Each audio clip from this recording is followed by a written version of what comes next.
તો અમદાવાદના નવા મેયર બન્યા છે હિતેશ બારોટ. અમદાવાદના ડેપ્યુટી મેયર તરીકે અંજુબેન શાહને જવાબદારી સોંપાઈ છે. તો કમલેશ પટેલ બન્યા છે સ્ટેન્ડિંગ કમિટીના ચેરમેન. દંડક તરીકે અતુલ મિશ્રાને જવાબદારી સોંપાઈ છે. જશુભાઈ ઠાકુર બન્યા છે શાસક પક્ષના નેતા.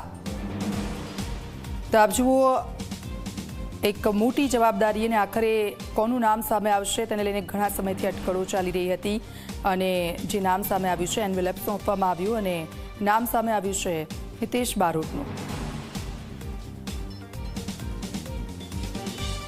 આખરે મેગા સિટીના નવા મેયર તરીકે ભારતીય જનતા પાર્ટીએ થલતેજ રોડના સિનિયર કોર્પોરેટર, અગાઉની ટર્મમાં સ્ટેન્ડિંગ કમિટી ચેરમેન રહેલા એવા હિતેશ બારોટના નામની પસંદગી કરી છે. હિતેશભાઈ આપણી સાથે છે.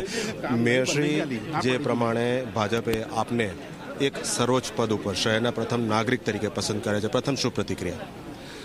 પહેલાં તો દેશના યશસ્વી વડાપ્રધાન માનનીય નરેન્દ્રભાઈ મોદી જ્યારે ગુજરાતના પનોતા પુત્ર એમને અમદાવાદની અંદર વર્ષોથી કાઢે છે અને અમદાવાદને બહુ પ્રાથમિકતાથી જોયું છે. એ શહેરની પ્રાથમિકતા એમને ખ્યાલ છે અને એમની દિશામાં જે રીતે એમનો વિચાર છે ને એમનું સપનાનું શહેર બને એ માટેનો પ્રયાસ રહેશે. પાછલી ટર્મમાં આપના સ્ટેન્ડિંગ કમિટીના કાર્યકાળ દરમિયાન જે પ્રમાણેના વિકાસના કામો આગળ રહ્યા હતા, હવે મેયર તરીકેની આપની પ્રાથમિકતા શું રહેશે? શું ભાર મૂકશો આપ?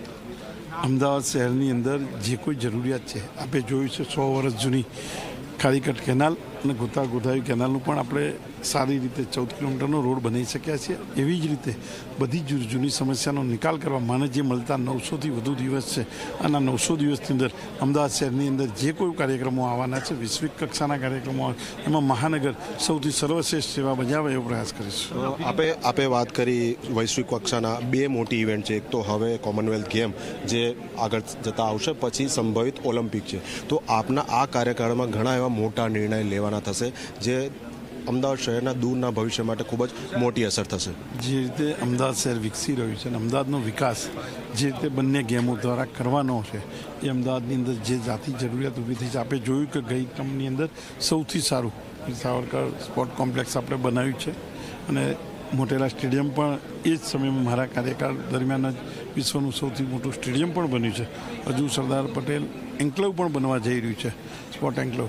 એનું પણ કાર્ય જે રીતે સંસ્થા કરી રહી છે એની અંદર પૂરકતા થવા માટે જે કોઈ જવાબદારી હશે અને જવાબદારી અમદાવાદ મહાનગર સુપ્રે નિભાવશે. આખરી પ્રશ્ન, અમદાવાદ શહેરની સૌથી મોટી એક સમસ્યા વરસાદી પાણીના નિકાલની હોય છે. ઘણા કામ થાય છે, હજી ઘણા બાકી છે. હવે ચોમાસું જ્યારે નજીક થાય તો એના માટેનું શું આપણે કામ કરીશું? અમદાવાદ શહેરની અંદર પહેલાં પણ તમે જોયેલું છે કે એક દિવસ સુધી કે 12 કલાક સુધી કે 7 કલાક સુધી પાણી રહેતું હતું અને આવનાર દિવસમાં 20 ઇંચ વરસાદ પણ ભૂતકાળમાં આપણે જોયો છે.